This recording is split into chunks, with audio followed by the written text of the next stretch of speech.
So I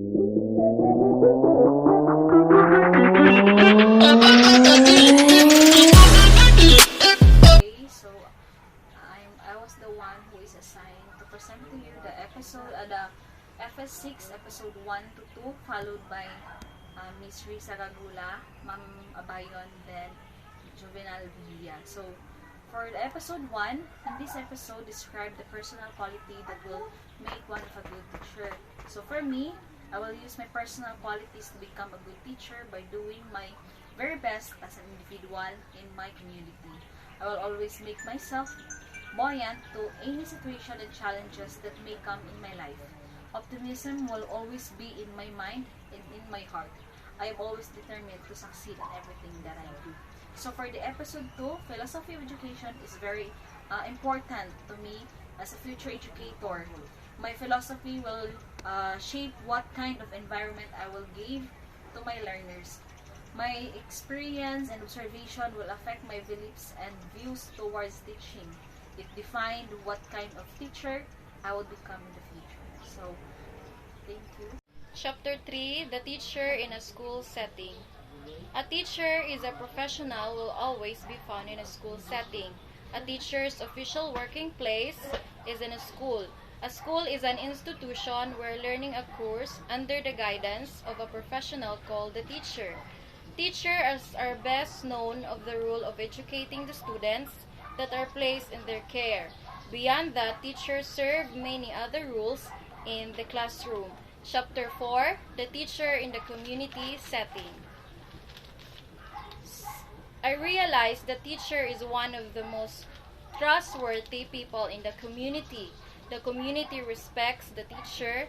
The teacher is a noble profession, and not all people can become a professional teacher. Only few are capable to become a teacher, and you give your all to do it and never allow any negative things to happen, especially to your students. My part, I will be presenting the episode 5, Global Teachers. In this episode, I interviewed a teacher. He is teaching the elementary and also he has an experience on teaching high school. On the NCBT is in E domains.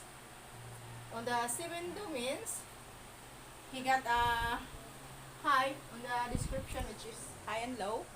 He got high.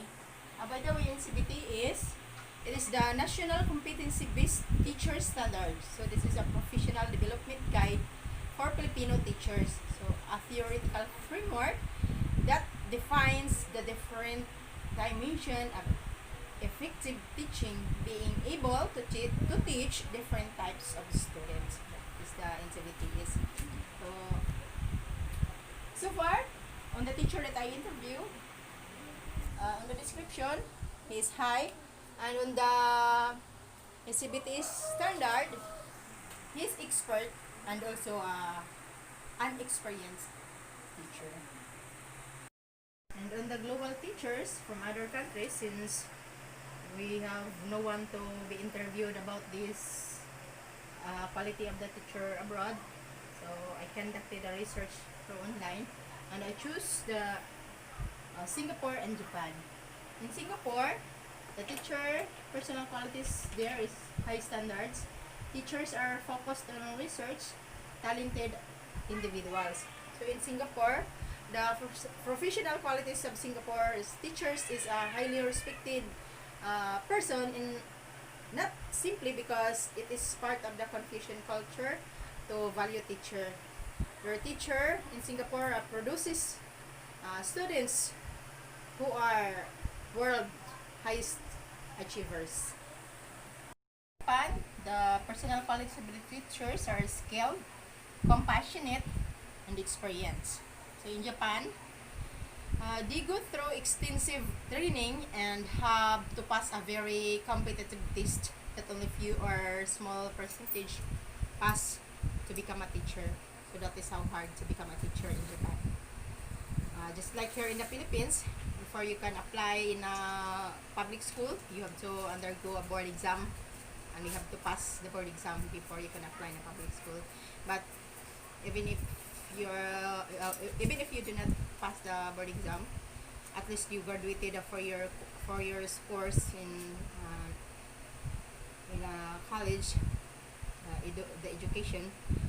You can teach in a private school, but based on my observation, the teacher that I interviewed can meet the challenges of global education and meet the requirements and the competencies of the national standards for teachers because of the result that I obtained from my interview of him, which is high in every domain and expert and experience in every strand of NCBTS. Und give 3 affirmed concept about global teacher. Concept 1 for me is a global teacher know how to integrate global learning into curriculum. And concept 2 for me, a global teacher know the responsibility to ensure that students learn how to collaborate with people from different culture. And the concept 3, a global teacher think locally and globally.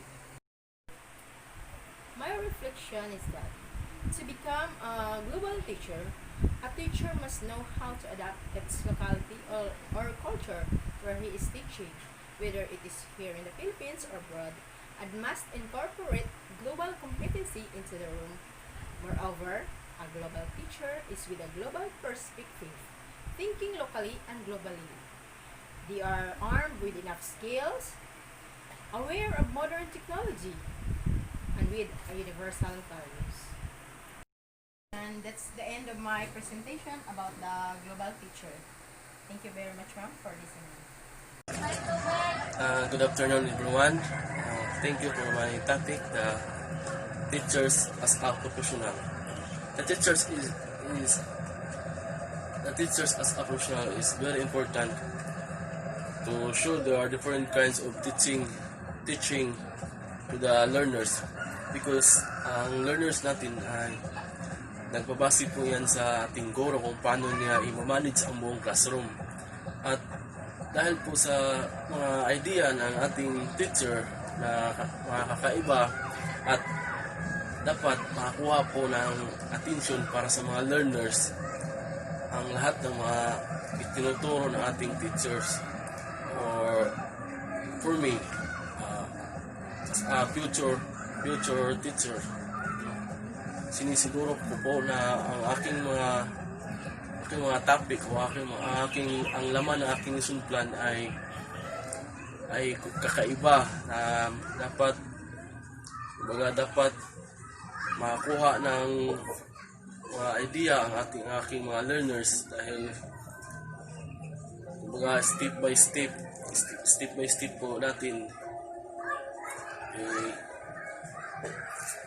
ano natin sa ating mga learners, which is the teachers act like as a professional. Nandun na po lahat ang pagiging magalang. Dapat natin ito araw-araw sa ating learners, ang pagiging magalang at pagiging aktibo.